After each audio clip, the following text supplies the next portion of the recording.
빌립 속회와 우리 여호수아 속회 귀한 기도와 말씀 봉독 찬양해 주셨습니다. 다시 한 번 더 우리 격려의 박수, 감사의 박수 드리겠습니다. 남성분들이 수요일 평일 오후 7시 30분에 이렇게 오신다는 것은 쉽지 않았는데 귀한 발걸음 해주셔서 너무나 감사합니다.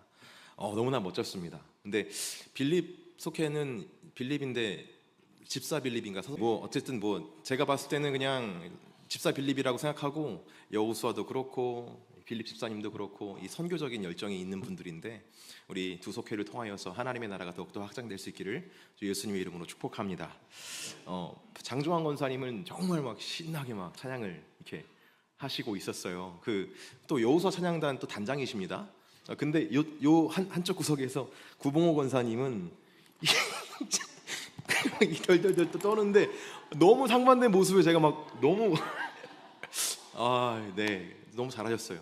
구봉영 권사님 여기서 힘차게 이렇게 말씀 전하시는데 아마 저희 구봉호 권사님 안 닮은 것 같습니다. 너무나 너무 모습 자체가 너무나 아름다웠어요. 너무나 감사합니다. 눈치를 채셨는지 모르겠지만 지난번 설교 때부터 저는 예수님께서 설교하신 하나님 나라의 비유에 관한 메시지를 증거하고 있습니다. 이 비유, 하나님 나라 비유, 오늘은 하나님 나라 비유의 이제 겨자씨의 비유인데, 지난번에는 하나님 나라의 비유의 10분 있는 자의 비유였고요. 이 비유에 대해 설교하기로 마음먹은 것은 다름 아닌 이 신구약 성경 전체를 이렇게 아우르는 주제가 바로 이 하나님의 나라이고, 또 예수님께서 공생애를 시작하시면서 가장 먼저 외쳤던 것이 회개하라, 하나님의 나라가 가까이 왔느니라 라는 메시지였기 때문에, 그만큼 하나님의 나라는 중요한 주제이기 때문에 제가 이 말씀을 전하고 싶었어요. 또 성경을 묵상하면서 저의 어떤 열정뿐만 아니라 이 하나님께서 이 하나님 나라를 정말 간절하게 꿈꾸셨구나 라는 것을, 또 이 나라를 위해서 얼마나 열심히 이렇게 구원하셨는지에 대해서 이렇게 알게 됐을 때에 참 감동이 계속해서 밀려오더라고요. 하나님께서 에덴 동산을 만드신 것도 그렇고, 이스라엘 백성들을 가나안으로 계속해서 인도하시고 회복시키시는 것도 그렇고, 그리고 모든 성도들에게 새 하늘과 새 땅을 주시려는 것도 궁극적으로는 이 하나님께서 그분의 나라에 관심이 있으셨고 그 나라로 인도하기 위한 것이기 때문에 그렇습니다. 근데 여기서 우리가 알아야 할 것은, 하나님께서 그분의 나라에 관심이 있으셨다는 것이 세상의 문 왕들처럼 통치 영역을 넓히려는 야욕이 있으셨다는 것을 의미하는 건 아니라는 사실이죠.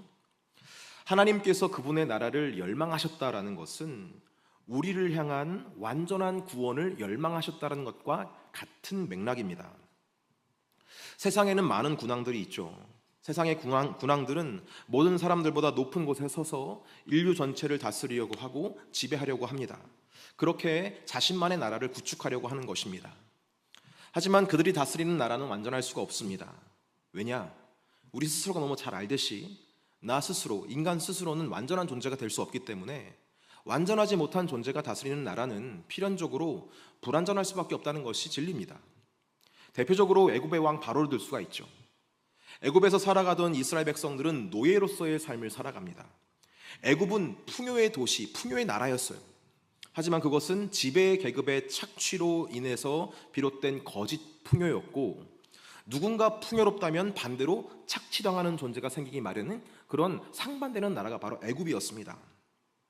이것은 비단 애굽만이 아니죠. 현재 우리 대한민국 왕정체제가 아닌 자유민주국가이지만 모든 사람들이 행복하다고 말할 수 있을까요?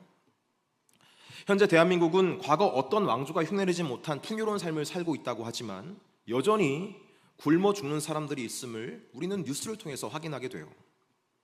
이런 문제점을 극복하기 위해서 우리는 사회복지체제를 발전시키기도 하고 보완하기도 하지만, 안타깝게도 언제나 그 사회복지체제의 사각지대가 존재하기 마련이고, 고통받는 사람은 항상 존재하는 것을 보게 됩니다.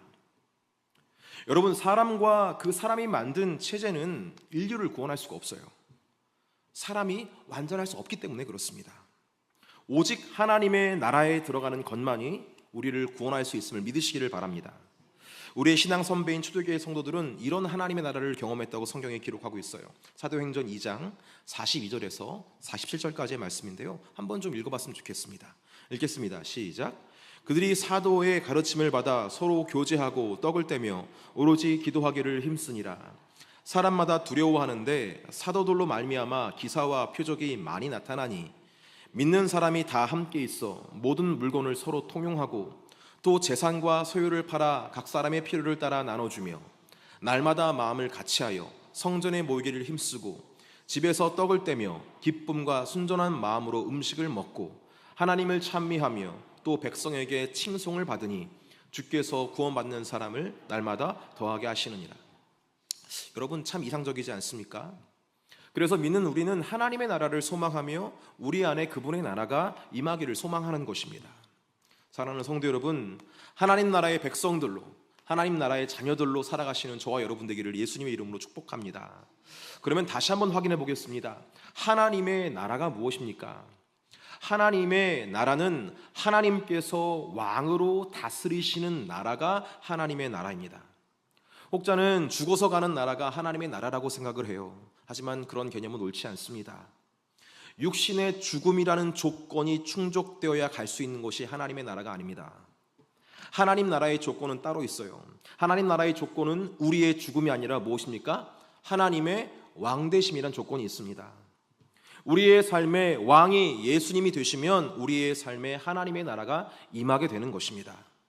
우리의 가정의 왕이 예수님이시라면 우리의 가정에 하나님의 나라가 임하는 것입니다. 우리의 교회에, 우리의 지역사회에, 우리의 모든 나라마다 예수님께서 왕이 되시면 그곳에 하나님의 나라가 임하게 되는 것입니다. 그래서 진정 하나님을 사랑하고 그분의 나라를 사모하는 성도들은 자신의 모든 주권을 내려놓고 어떻게 하는 거예요? 예수님을 우리의 왕으로 모셔드리는 것입니다. 그리고 그분의 통치가 우리 안에 이루어지기 위해서 뭘 하냐면 그분의 뜻이 무엇인지, 그분의 말씀이 무엇인지를 구하고 들은 말씀을, 받은 말씀을 순종함으로 나타나게 될 때 하나님의 통치가 시작되기 시작하는 것이죠. 근데 여러분, 이 하나님의 나라에 대해서 가지고 있는 우리의 오해가 하나 있습니다. 그게 뭔지 아십니까? 그것은 어떤 선입견과 같은 거예요. 오늘 본문 말씀은 이렇게 시작을 합니다.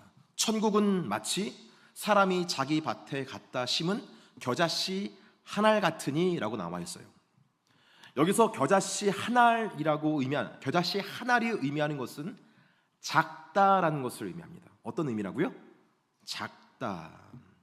즉 하나님의 나라는 이 작은 겨자씨 하나를 자기 밭에 심는 것과 같다라는 것입니다.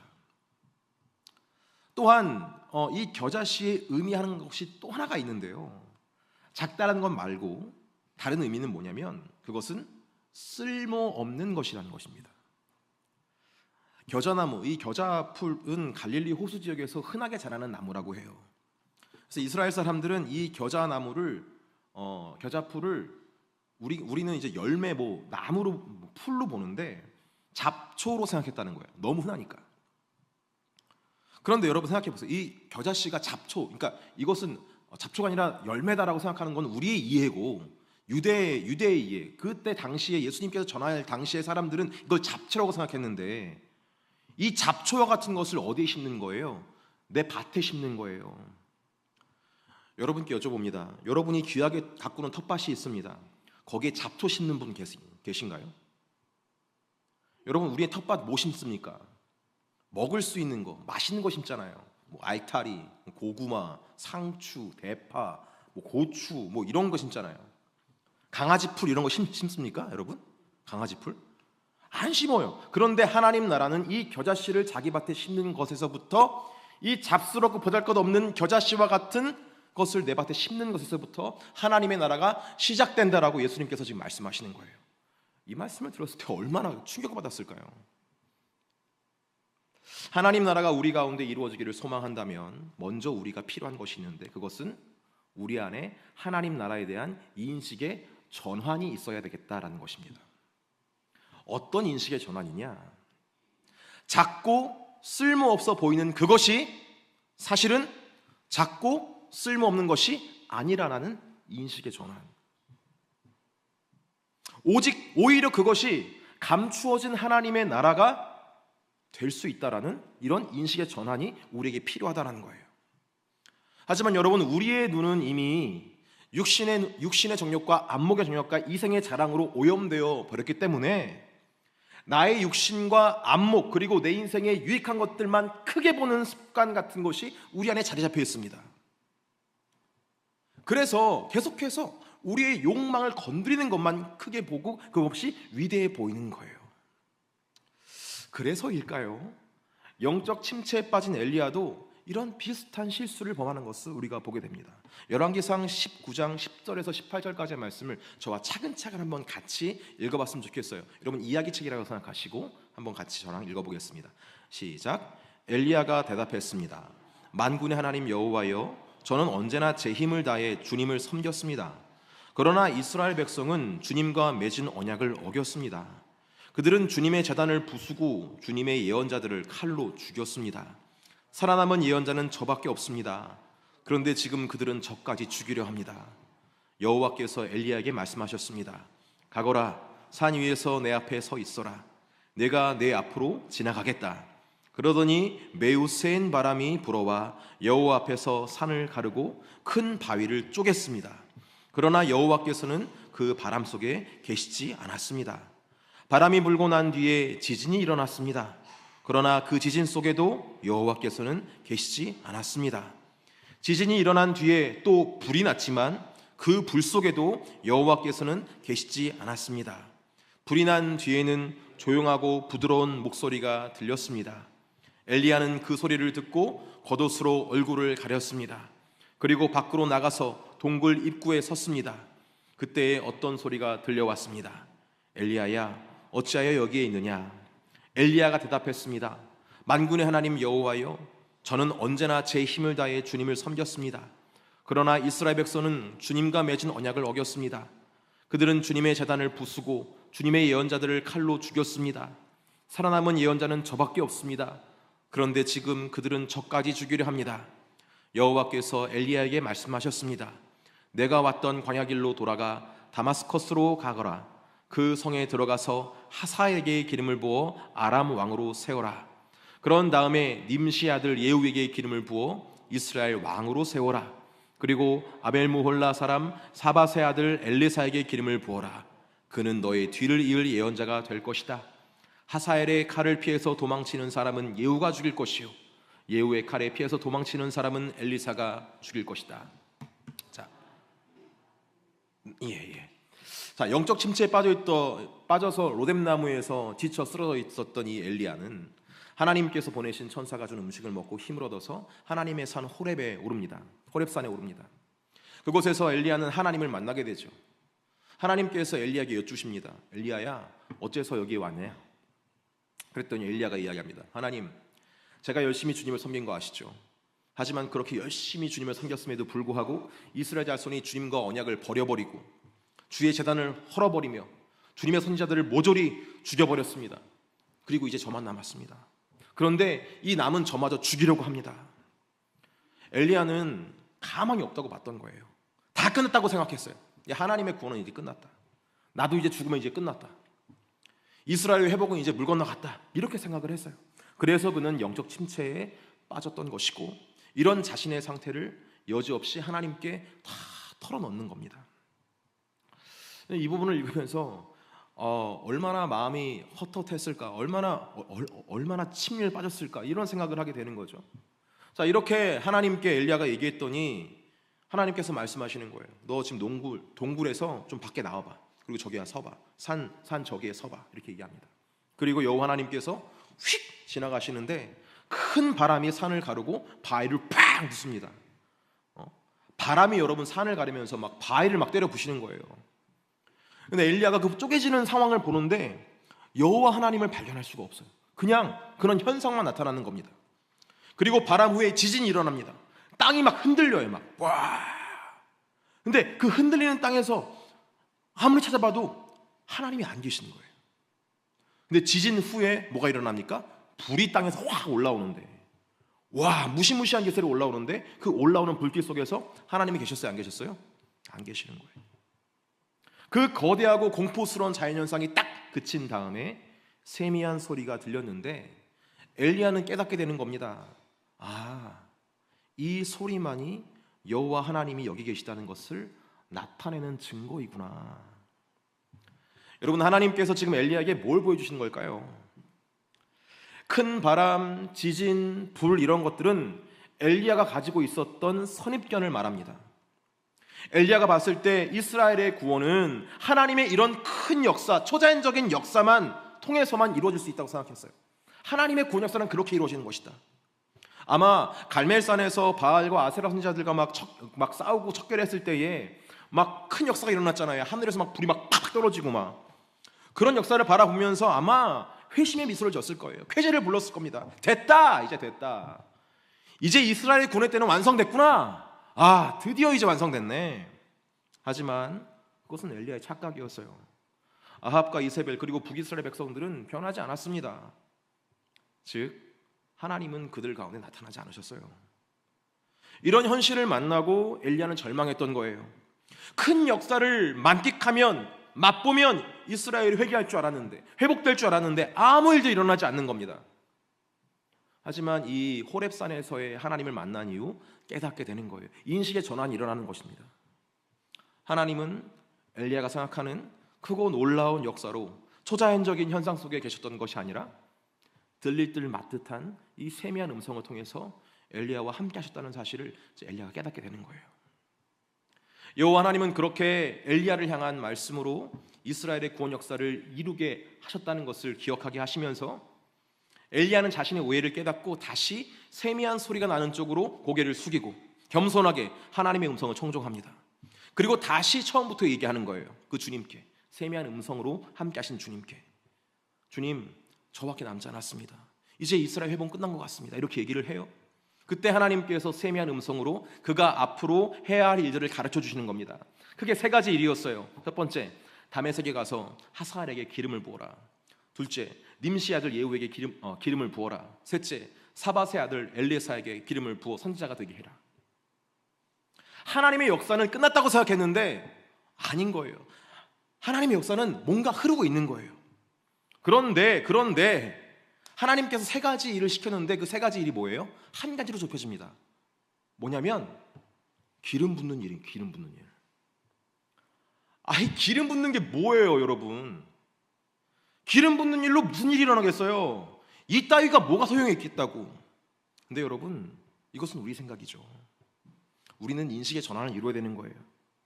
하나님께서 그 기름 붓는 것으로 놀라운 일을 행하시는 것을 우리는 보게 됩니다.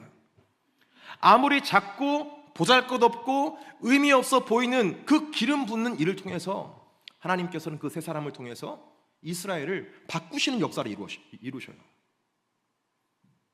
저는 이런 역사를 신약 성경 오병이어 표적을 통해서도 확인하게 되는데요. 오병이어 표적 한번 같이 읽어볼까요? 요한복음 6장 5절에서 13절까지의 말씀이에요. 우리 같이 차근차근 이야기책 읽듯이 같이 읽어보겠습니다. 시작. 예수께서 눈을 들어 많은 사람이 자기에게로 몰려오는 것을 보시고 빌립에게 말씀하셨습니다. 우리가 어디에서 빵을 사서 이 사람들을 먹이겠느냐? 예수께서는 빌립이 어떻게 하나 보시려고 이렇게 질문하신 것일 뿐 사실 자기가 하실 일을 미리 알고 계셨습니다. 빌립이 예수께 대답했습니다. 한 사람당 조금씩만 먹는다고 해도 200데나리온 어치의 빵으로도 모자랄 것입니다. 제자들 중 하나이며 시몬 베드로의 동생인 안드레가 말했습니다. 여기 한 소년이 보리빵 5개와 물고기 2마리를 가지고 있습니다. 그러나 이렇게 많은 사람들을 그게 얼마나 소용이 있겠습니까? 예수께서 말씀하셨습니다. 사람들을 모두 앉히라. 그곳은 넓은 풀밭이었는데 남자들이 둘러 앉으니 5,000명쯤 됐습니다. 예수께서는 빵을 들고 감사기도를 드리신 후 앉아있는 사람들에게 원하는 만큼씩 나눠주셨습니다. 물고기를 가지고도 똑같이 하셨습니다. 그들이 모두 배불리 먹은 뒤에 예수께서 제자들에게 말씀하셨습니다. 남은 것은 하나도 버리지 말고 모아둬라. 그리하여 그들이 남은 것을 모아보니 보리빵 5개로 먹은 남은 것이 12바구니에 가득 찼습니다. 예수님의 이적을 보고 많은 사람들이 예수님을 따라왔죠. 하지만 시간이 지나자 사람들은 배고프기 시작했습니다. 이런 그들의 상황을 아셨던 예수님께서는 제자들에게 질문을 하십니다. 뭐라고 질문하세요? 이 사람들에게 먹을 걸 좀 줬으면 좋겠는데 어디서 먹을 걸 구할 수 있겠니? 라고 물어보십니다. 예수님의 이 질문이 제자들에게 참 당황스럽겠다라고 생각이 듭니다. 왜냐하면 이 질문은 예수님이 우리에게 해야 되는 게 아니라 우리가 예수님에게 해야 되는 거 아니에요, 여러분? 예수님이 답을 해주셔야지. 그런데 주님께서는 오히려 우리에게 여쭤보십니다. 구약 시대의 에스겔 선지자도 똑같은 질문을 받았어요, 여러분. 에스겔을 하나님께서 마른 뼈가 질비한 곳으로 인도하셨습니다. 하나님께서. 그리고 에스겔에게 여쭤보시는 거예요. 에스겔아, 인자야, 이 마른 뼈들이 능히 살 수 있겠냐? 이렇게 물어보세요. 아니, 그걸 에스겔에게 물어보면 어떻게 합니까? 에스겔이 물어봐야지. 근데 물어보세요. 여쭤보세요. 그랬더니 에스겔이 아주 지혜롭게 대답을 합니다. 뭐라고 대답합니까? 주님께서 아십니다. 이렇게 대답을 해요. 여러분, 가끔 주님께서 우리의 삶에 오히려 질문을 던지실 때가 있어요. 우리가 질문을 해야 되는데 주님께서 답을 주셔야 되는데 도리어 우리한테 주님께서 질문을 하실 때가 있어요. 여러분, 그때 우리가 어떻게 대답해야 될까요? 그때 우리의 대답은 에스겔처럼 해야 된다고 믿습니다. 주님이 아십니다 라고 대답을 해야 될 줄 믿어요. 왜냐하면 답은 이미 주님께서 갖고 계시거든요. 그 답을 가지고 계시면서 우리에게 질문을 하시는 거예요. 주님께서 원하시는 건 뭡니까? 우리의 믿음을 보고 싶으신 거예요. 어떤 답이 아니라. 답은 언제나 주님이 있기 때문에. 그럴 때 우리는 주님께 답이 있음을 알고 이렇게 말하는 겁니다. 주님께서 답이 되십니다. 주님 말씀에 순종하겠습니다. 제가 순종해야 될 것이 무엇입니까? 이렇게 여쭤볼 수 있는 저 여러분 되기를 주 예수님의 이름으로 축복합니다. 하지만 제자들은 그렇게 하지 않아요. 스스로 답을 막 찾습니다. 그들 역시 육신의 정욕, 안목의 정욕, 이생의 자랑이라는 관점으로 살아왔기 때문에 이 상황을 타개할 만한 정욕적인 해결 방안을 제시하는 거예요.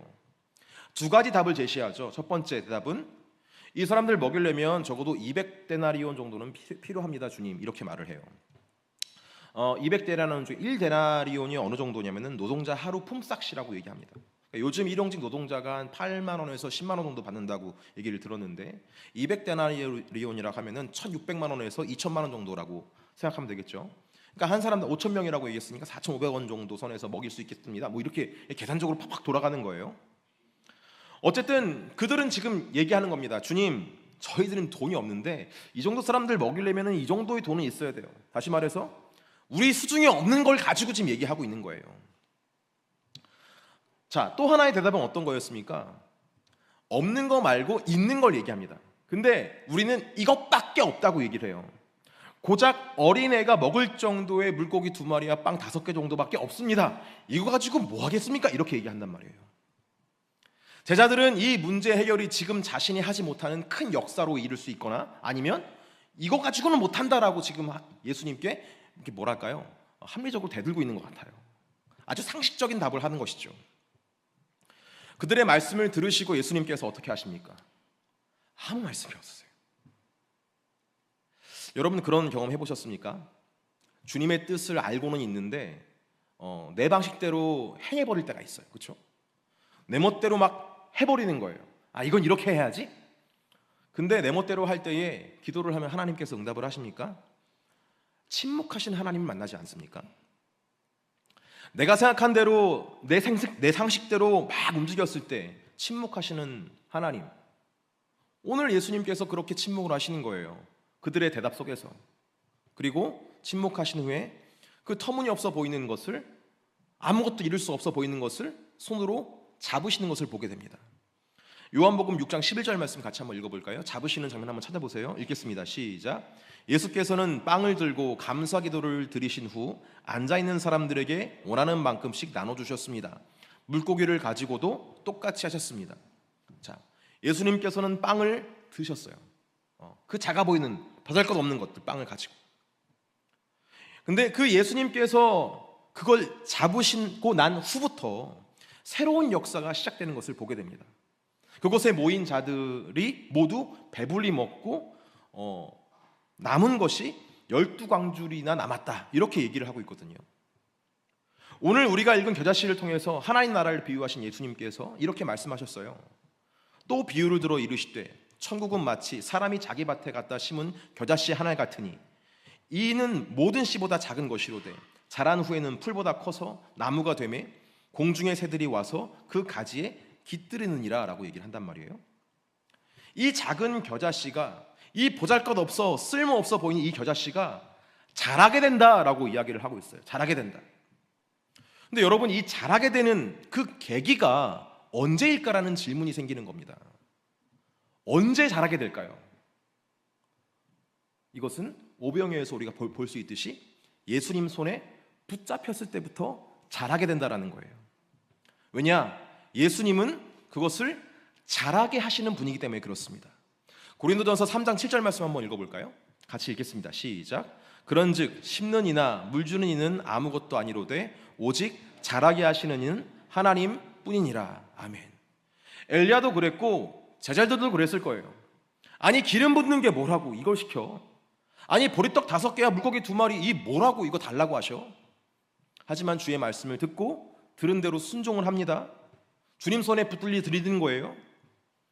엘리야는 앞서 말한 것처럼 세 사람에게 기름을 붓습니다. 그리고 제자들은 보잘것없어 보이는 그 이 오병이어를 예수님께 올려드렸어요. 이렇게 그들의 이 보잘것없는 순종과 헌신을 통해서 그들에게 들려진 말씀을 순종을 통해 일상을 통해 나타내게 되었을 때에 그 나타난 말씀을 통해서 하나님의 구원의 역사가 이루어졌다라는 것. 엘리야의 순종과 헌신을 통해서 하나님께서는 아합과 이세벨을 처단하심으로 북이스라엘을 구원하셨고, 제자들이 건넨 이 오병이어를 통해서 5,000명 넘는 사람들을 배불리 먹게 하셨다라는 것. 주님께서 잘하게 하신다는 것은 곧 우리의 순종과 헌신을 의미하는 것이다라는 것을 우리가 알 수 있는 대목이죠. 스코틀랜드의 어느 교회에서 부흥회가 있었습니다. 한 주간 동안 집회를 열었는데, 그러니까 여러분 지금 뭐 3일 동안 이렇게 해도 사람들이 많이 오지 않는데 그때는 막 한 주 동안 집회를 했나 봐요. 한 주 동안 집회를 열었는데 사람들이 얼마 모이지 않았습니다. 집회 강사 목사님은 콜링을 하기 시작했어요. 예수님 믿을 사람, 그리고 앞으로 하나님께 헌신할 사람 앞으로 나오십시오. 근데 사람들이 나오질 않는 거예요. 제가 만약에 그 집회 강사였으면은 이렇게 생각했을 겁니다. 아, 이제 나를 불러주는 집회는 없겠다.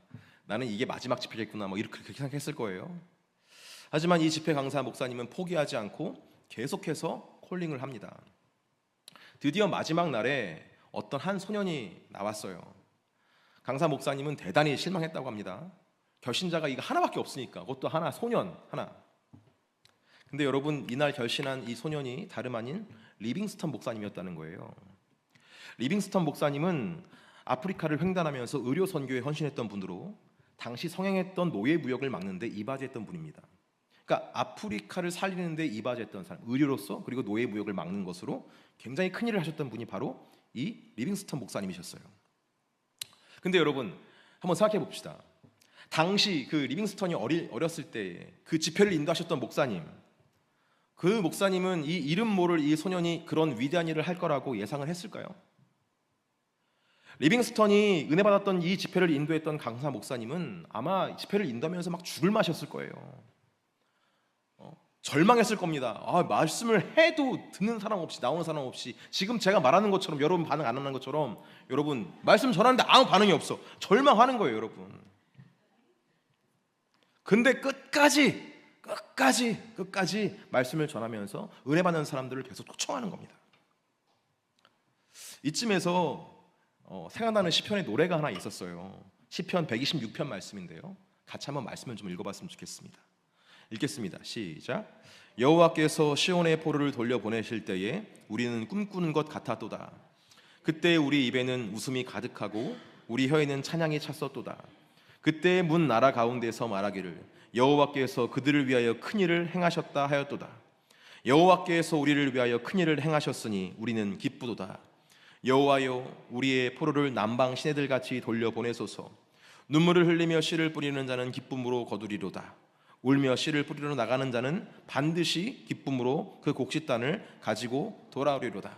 이 말씀이 딱 떠오르더라고요. 시편 126편은 페르시아 왕 고레스로 인해서 바벨론 포로에서 귀국하는 이 유다 백성들이 찬양한 찬송입니다. 그들은 이렇게 포로에서 돌아오면서 이렇게 막 찬양을 했어요. 우리는 꿈꾸는 것 같았도다라고 찬양을 합니다. 그들이 이렇게 막 기뻐했던 것은 본국으로 돌아오는 그 기쁨 때문에 이렇게 찬양을 하는 것이죠. 그런데 물론 그것도 기뻤을 것이지만 그것만은 아니었을 겁니다. 바벨론 포로에서 힘겨운 것도 사실이었지만 또 적잖은 사람들은 바벨론 포로 시절에 잘해가지고 포로 생활 잘해서 부자가 된 사람도 많았거든요. 여러분, 그들이 진정으로 기뻐한 것은 다른 것이 아닌 하나님 말씀이 이루어졌다라는 기쁨에 충만했기 때문에 이런 노래를 할 수 있었던 것입니다.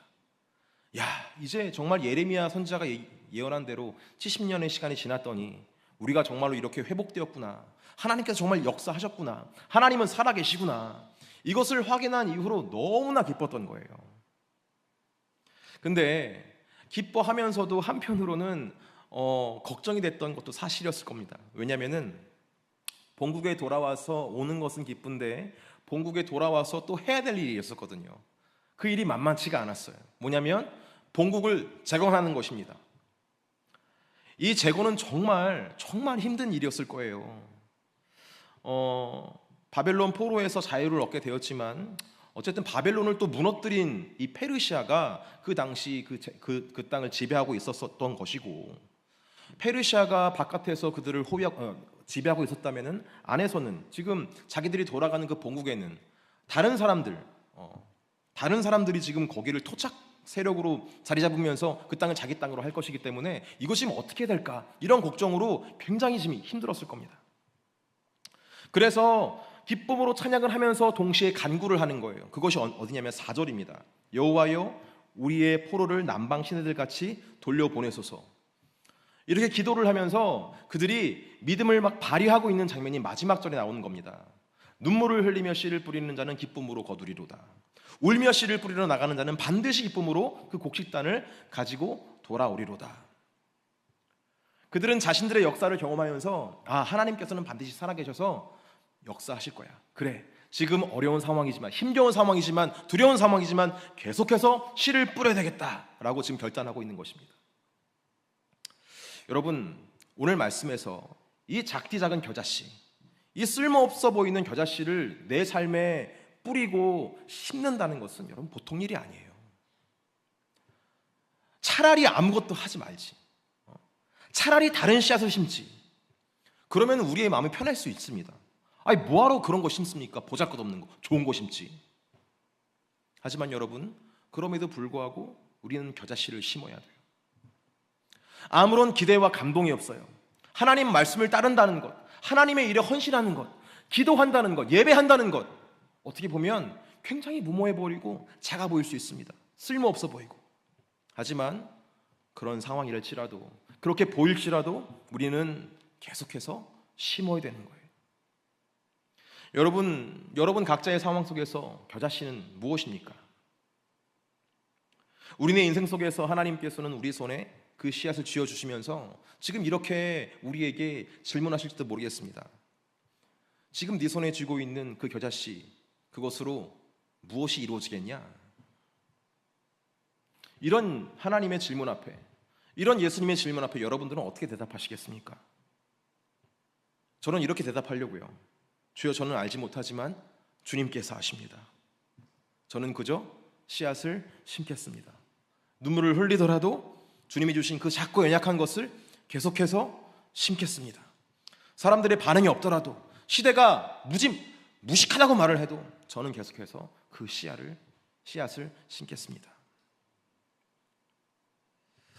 저는 이 작고 쓸모없는 겨자씨 비유를 묵상하면서 처음에는 제 손에 있는 이 작고 보잘것없는 것, 말씀을 전하는 이 설교, 그리고 기도, 그리고 찬양, 그리고 저의 순종, 헌신, 이런 작고 보잘것없는 것들이 묵상이 됐어요. 그리고 이 묵상이 되면서 이것이 결코 작은 것이 아님을, 하나님의 가능성이고 하나님의 능력이며 하나님의 나라 사실에 대해서 감사하며 감동할 수 있는 그런 시간이었습니다. 그런데 어느 순간에 이 겨자씨가 내 손 안에 있는 작고 쓸모없는 것만 이야기하는 것이 아니라 바로 저 자신일 수 있겠다라는 생각이 들었어요.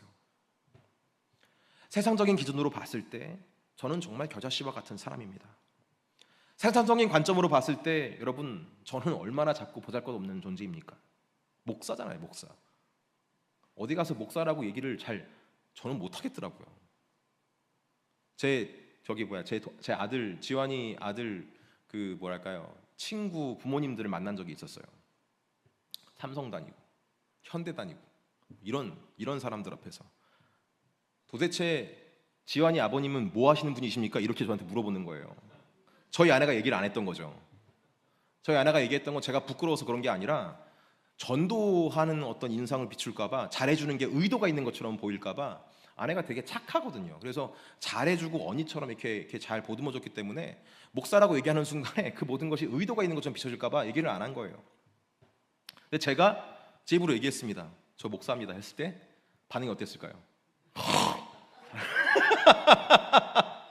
그때 그 자리에서 무슨 일이 벌어지고 있었냐면은 다들 술 한 잔을 걸치고 있었어요. 제가 목사인 걸 알고 나서 그 사람들이 안 먹으려고 하는데 좀 이따 다시 먹었지. 저는 안 먹었습니다. 믿으시기를 바랍니다. 왜 안 먹냐고, 자꾸 왜 그 플레인 그 탄산수 먹냐고 저한테 물어봤는데 제가 목사라고 얘기했더니 그때부터 이해를 하더라고요.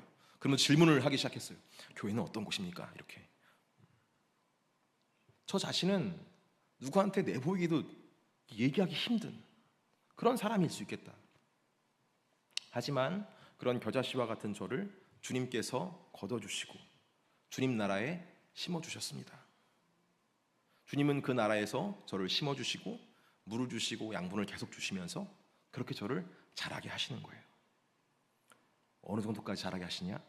공중의 새들이 와서 그 가지에 깃들 수 있도록, 여러 성도들을 그리스도의 사랑으로 섬길 수 있는 주님의 사람으로 그렇게 만들어 가시는 것을 제가 경험하게 됩니다. 여러분, 저만 그렇습니까? 우리 모두가 그런 은혜를 입고 있지 않습니까? 겨자씨의 비유는 단지 우리 손에 가진 그 작고 보잘것없는 것만을 이야기하는 것이 아니라 그 겨자씨와 같은 작고 볼품없는 우리 자신을 의미하는 것일 수 있겠다. 나를 사랑하신 그리스도의 사랑을 얘기하는 것일 수 있겠다라는 생각이 들었어요. 주님께서는 말씀하십니다. 내가 너에게 그런 사랑을 베풀었으니 너도 저들에게 그런 사랑을 베풀어라. 우리 역시 주변에 있는 그 겨자씨와 같은 연약한 사람들, 자신이 쓸모없다고 생각하는 사람들이 있지 않습니까? 그들에게 해야 할 것은 주님 나라에 초청하는 것입니다. 그들에게 주님의 초청장을 보는 거예요. 당신은 쓸모없는 존재가 아니라고. 아직 하나님께 붙들림 받지 않은 것뿐이지 하나님께서는 당신에게 놀라운 계획과 소망을 갖고 계시다고 이야기해 줄 수 있어야 되겠다. 사랑하는 성도 여러분, 주님께서 우리를 그렇게 사랑하셨듯이 우리도 우리에게 맡겨진 사람들을 그렇게 사랑할 수 있기를 주 예수님의 이름으로 부탁드립니다. 당신은 그렇게 작은 사람이 아니라고. 당신은 쓸모없는 존재가 아니라고. 당신은 하나님 나라이다고. 이렇게 이야기해주고 축복해줄 수 있는 저와 여러분 될 수 있기를 바랍니다. 더불어서 우리 자신이 그런 존재라는 사실을 기억하며 그런 존재로 나를 삼아주시고 계속 자라게 하신 하나님께 감사와 영광 올릴 수 있는 저와 여러분 됐으면 좋겠어요. 아직 그것이 믿어지지 않는 분들이 있으시다면 오늘 이 저녁에 그 사랑을 깨달을 수 있게 되기를 주 예수님의 이름으로 축복합니다. 우리 시간 함께 전능하신 나의 주 하나님은 함께 찬양하시면서 주님의 사랑 안에 거하고 주님의 권능 안에 거합시다. 전능하신 나의 주 하나님, 전능하신 나의 주 하나님은 능치 못하실 일 전혀 없네. 우리의 모든 간구도 우리의 모든 생각도 우리의 모든 꿈과 모든 소망도 신실하신 나의 주 하나님은 우리의 모든 괴로움 바꿀 수 있네. 불가능한 일 행하시고 죽은 자를 일으키시니 그를 이길 자 아무도 없네. 주의 말씀 의지하여 깊은 곳에 금을 던져 오늘 그가 놀라운 일을 이루시는 것 보라. 주의 말씀 의지하여 믿음으로 금을 던져 믿는 자에게 능치 못함 없네. 전능하신 나의 주 하나님은, 전능하신 나의 주 하나님은 능치 못하실 일 전혀 없네. 우리의 모든 간구도, 우리의 모든 생각도, 우리의 모든 꿈과 모든 소망도 신실하신 나의 주 하나님은 우리의 모든 괴로움 바꿀 수 있네. 불가능한 일 행하시고 죽은 자를 일으키시니 그를 이길 자 아무도 없네. 주의 말씀 의지하여 깊은 곳에 금을 던져 오늘 그가 놀라운 일을 이루시는 것 보라. 주의 말씀 의지하여 믿음으로 금을 던져 믿는 자에게 능치 못하. 주의 말씀 의지하여, 주의 말씀 의지하여 깊은 곳에 금을 던져 오늘 그가 놀라운 일을 이루시는 것 보라. 주의 말씀 의지하여 믿음으로 금을 던져 믿는 자에게. 다시 한번 찬양합시다. 주의 말씀 의지하여, 주의 말씀 의지하여 금을 던져 오늘 그가 놀라운 일을 이루시는 것 보라. 주의 말씀 의지하여 믿음으로 금을 던져 믿는 자에게 능치 못함 없네. 여러분, 우리 겨자씨와 같은 분은 바로 우리 주 예수 그리스도이십니다. 주님은 우리 인생에, 우리의 역사에 아주 작은 분으로 오셨어요. 마을 구유의 어린 아이의 모습으로, 힘없는 모습으로 우리 가운데 오셨습니다. 하지만 주 예수 그리스도로 말미암아 인류는 하나님의 구원을 만끽하게 되었고, 주 예수 그리스도께서 나를 위해 죽으시고 그렇게 나의 모든 죄를 그분께서 대신 짊어심으로 말미암아 우리는 구원을 받게 되었죠. 그리고 그분의 부활하심을 통하여서 부활의 첫 열매가 되신 예수 그리스도, 그분을 주인으로 모시는 사람들은 바로 이 부활의 영광에 참여할 수 있는 놀라운 삶을 얻게 되었습니다. 여러분, 이 복음 자체가, 우리 주 예수 그리스도의 십자가 그 자체가, 그 부활 자체가 어찌 보면 겨자씨와 같은 그런 복음이고 그런 메시지인 것 같아요. 하지만 이 놀라운 복음 안에 하나님의 구원과 하나님의 능력이 있는 줄 기억하시기를 바랍니다. 우리 손안에 있는 가장 작은 것이 무엇인가요? 단순히 예배라는 행위, 기도라는 행위, 어떤 그런 종교의식이 아니라 가장 작은 겨자씨는 바로 우리 주 예수 그리스도일 것입니다. 하지만 그분은 하나님의 아들이시고 하나님의 나라 그 자체가 되어주셔서 우리 가운데 오셨고, 하나님의 미랄이 되셔 썩어지심으로 말미암아 우리에게 부활의 첫 열매가 되어주셨습니다. 그 작은 분을 여러분들 마음의 주인으로 모시고 그분의 음성 따라 살아가실 수 있기를 주 예수님의 이름으로 축복합니다. 그렇게 씨를 심는다는 것, 예수님 말씀대로 살아가는 것이 어찌 보면 눈물을 흘릴 정도로 힘든 상황이 올지라도 그렇게 계속해서 주의 말씀을 듣고 그분의 말씀대로 살아갈 수 있기를 결단할 수 있는 오늘 이 시간 되길 간절히 소망합니다. 그분께서 우리에게 말씀하시거든요. 너는 작은 자가 아니라 너는 내 사랑을 입은 자다라고 말씀하십니다. 세상에 그 어떤 존재도 우리를 그렇게 사랑하시는 분이 없어요. 다른 것에 어떻게 여러분들 의지하시려고 하십니까? 여러분의 존재를 밝혀주는 것은 다른 어떤 것이 아니라 우리 주 예수 그리스도밖에 없음을 여러분 기억하시고 그 사랑 안에 깊이 거하실 수 있기를 바랍니다. 여러분을 사랑하셔서 자기 목숨을 버리신 주 예수 그리스도를 깊이 만나는 시간 되기를 간절히 소망하며, 우리의 능력 되시는, 하지만 겨자씨와 같이 너무나 작고 보잘것없으시는 주 예수 그리스도를 여러분의 주인으로 모실 수 있는 이 시간 되기를 소망하며, 이 시간 주여 한번 부르짖고 통성으로 기도하며 주 앞에 나가시겠습니다. 기도하시겠습니다. 주여, 할렐루야. 하나님께서 내를 허락하시니 감사합니다. 우리 주 예수 그리스도를 더 깊이 알아갈 수 있도록 인도하시니 감사합니다. 주님께서 우리를 정말로 아버지 겨자씨와 같이